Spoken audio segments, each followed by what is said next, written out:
Did you know that one marriage out of every two marriages end in divorce? This is where child custody comes into place, which can often get messy.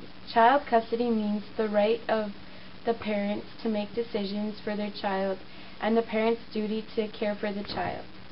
This issue is determined in harmony with the best interests of the child.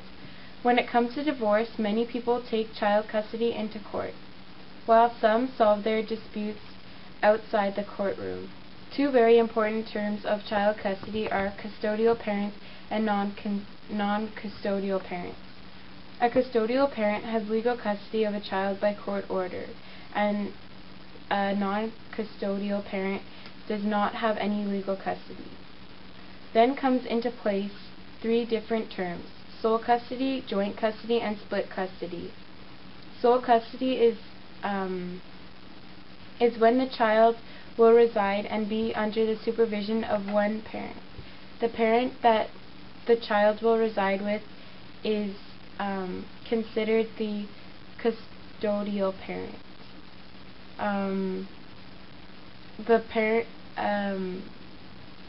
The other parent is, however, allowed visitations with the child, but is considered the non-custodial parent. In joint custody, both parents are custodial parents, and neither of them are non-custodial. Many states recognize two forms of joint custody: joint physical custody and joint legal custody. In joint legal custody, both parents are able to have access to educational, health, and other records, and have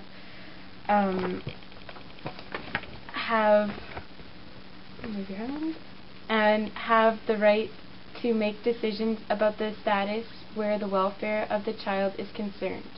In joint physical custody, the actual care of the child is shared according to a court-ordered custody schedule. However, this does not include the word visitation, because it is reserved for sole custody.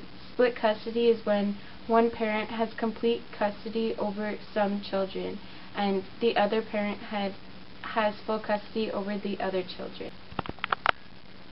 Is a legal separation agreement always the best? It is always better if the two of you can agree on how to settle the issues between you.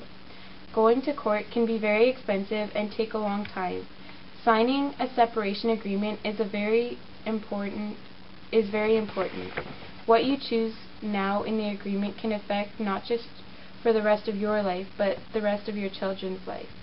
You must honor your separation agreement if you get one. You do not have to get a legal agreement. However, sometimes it is a good idea, because you may have a hard time proving that you and your spouse had promised to settle things a certain way. This could be a problem if your partner stops respecting your agreement. Some very important issues that you should decide should be written and witnessed by a lawyer.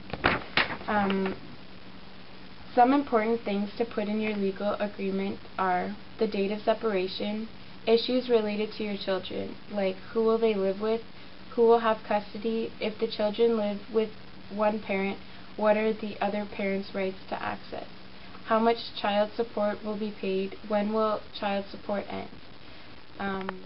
Issues related to spousal support. Will one spouse pay support to another? When will support end? If there is no support, is it waived forever?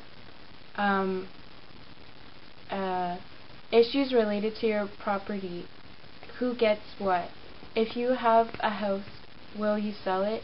Who is responsible for it until it is sold? How will the proceeds be divided? What happens if you cannot agree on the terms of a sale? Issues related to your debts. Do you have outstanding debts? Who will be responsible for which debts? What about debts incurred after separation but before divorce? Issues related to pensions, or RRSPs, or RESPs. Will you split your pensions and or RRSPs? And if you have RESPs, who will be entitled to permit to be permitted transfers. Spouses should work with the same lawyer to make the agreement. However, after the agreement is made, you should take it to a separation lawyer to make sure everything is fair and if there are any concerns or issues. If there are any concerns or issues that you're having trouble making a decision, you should consider using a mediator.